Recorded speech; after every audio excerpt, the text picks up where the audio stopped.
everyone, welcome to The Explainer. I am incredibly thrilled to have you joining me today. We've got a fantastic, highly focused session ahead of us. Our goal? Upgrading your English vocabulary so you can completely stop relying on the plain, ordinary word look. I mean, think about it. How often do we default to that one single word without even realizing how flat and frankly boring it makes our stories? Well, by the end of our time together, you're going to have a whole new toolkit of precise, descriptive verbs that are absolutely going to transform the way you express yourself.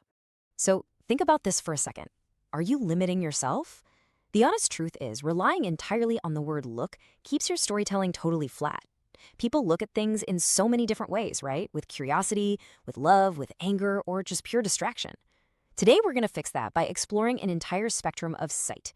We are going to travel all the way from the absolute shortest, most fleeting visual contact, right down the line to the longest, heaviest, most intense glare. All right, section 1, quick and incomplete looks. We're talking fractions of a second here. Okay, let's dive right into this. We are starting our journey at the very beginning of the timeline with the absolute shortest, most fleeting kind of visual contact there is. Our first word is glimpse. Now, a glimpse is a very short, highly incomplete look. In fact, it is so fast that you barely catch it at all. You are barely seeing anything. It happens, and honestly, before your brain even fully registers what's going on, the moment is already gone. To really cement this in your mind, I want you to picture a super fast train passing right by you. You're standing on the platform, the cars are rushing past in a blur, and in one of the windows, you just barely catch someone's face. That is a glimpse. I caught a glimpse of her in the crowd.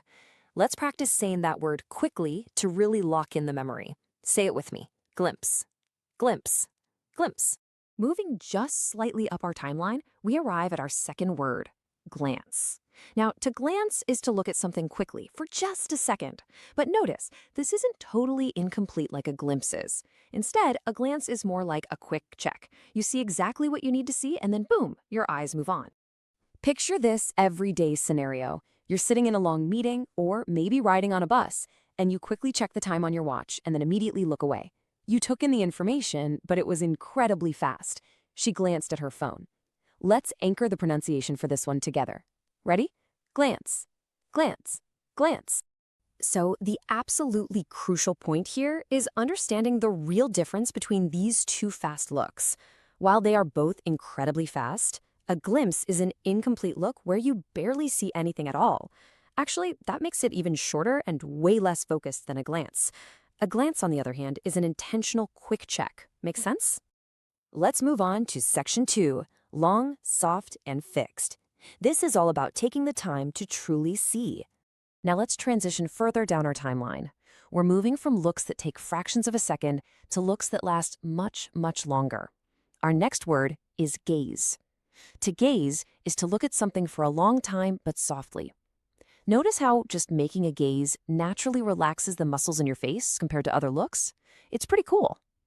This is a word bathed in emotion. We often use it when looking at something with absolute wonder or with love. It's a gentle, warm, and really inviting way of seeing the world. I want you to picture staring up at the stars on a really clear, quiet night. You are totally lost in thought, feeling completely peaceful. He gazed at the sunset. Let's practice that warm, soft feeling together. Lower your pitch just slightly and say the word with me.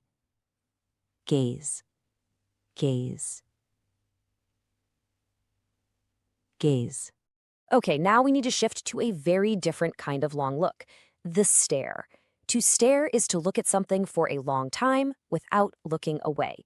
Now, while it shares the extended time of a gaze, a stare has a completely different energy. It can indicate deep, intense focus, but very often, staring can actually be considered rude. Honestly, it's the kind of look that makes you immediately panic and check if you have food stuck in your teeth.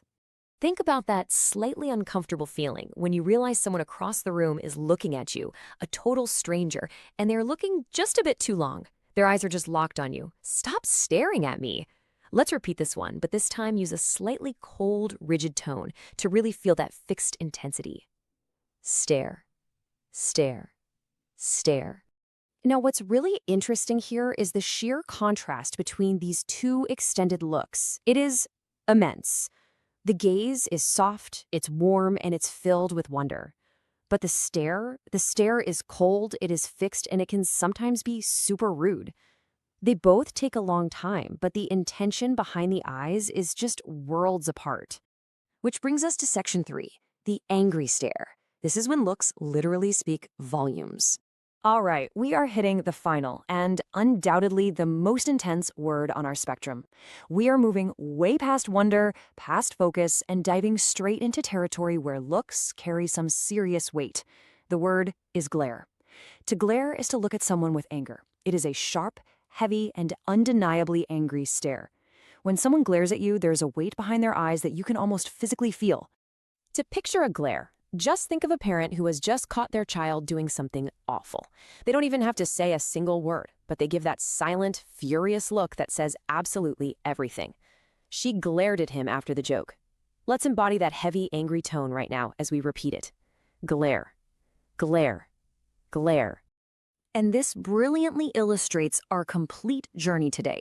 We progress from point 1, fractions of a second, where you're barely seeing anything with a glimpse, to point 2, a quick, intentional 1-second check with a glance, moving to point 3, extended time split between the soft warmth of a gaze and the cold fixedness of a stare. And finally, we land at point 4, intense focus and anger with a glare. Let's move into section 4, painting a complete scene. This is where we put it all together. So here we are at the narrative climax of our explainer. It's time to take all these distinct words we've just unpacked and actually combine them. Let's see exactly how stepping away from that boring word look allows us to paint a dynamic, cohesive, and beautiful story. Ready? He glanced at the door, then gazed out the window. She glared at him, and I only caught a glimpse of what happened next. Wow, do you see how vivid that is? It's like a movie playing in your head. We know exactly how quickly he checked the door. We feel the soft, distracted way he stared out that window. We can sense the sharp anger coming from her, and we instantly understand that the narrator barely saw the ending. Using precise verbs literally paints a complete picture.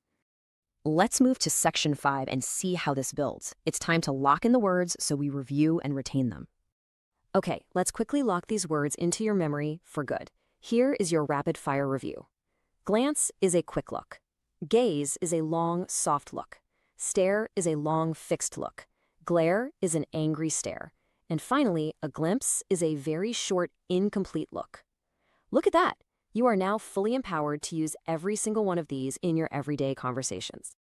But listen, the real secret sauce to mastering this vocabulary, it's active practice. Seriously, shadow me every day, and these words will naturally start to grow in your mind. Come back to this explainer, practice speaking these words out loud with me, really mimic the emotion behind them, and you'll find them just naturally slipping into your daily chats. Before we wrap up, I want to leave you with a really thought-provoking question to chew on. Based on everything we've talked about today regarding the soft, lingering nature of a gaze, what is something beautiful you like to gaze at? Think about it, visualize it, and use your brand new vocabulary to describe it to someone today. Thank you so much for joining me to explore the spectrum of sight, and I absolutely cannot wait to see you for our next explainer.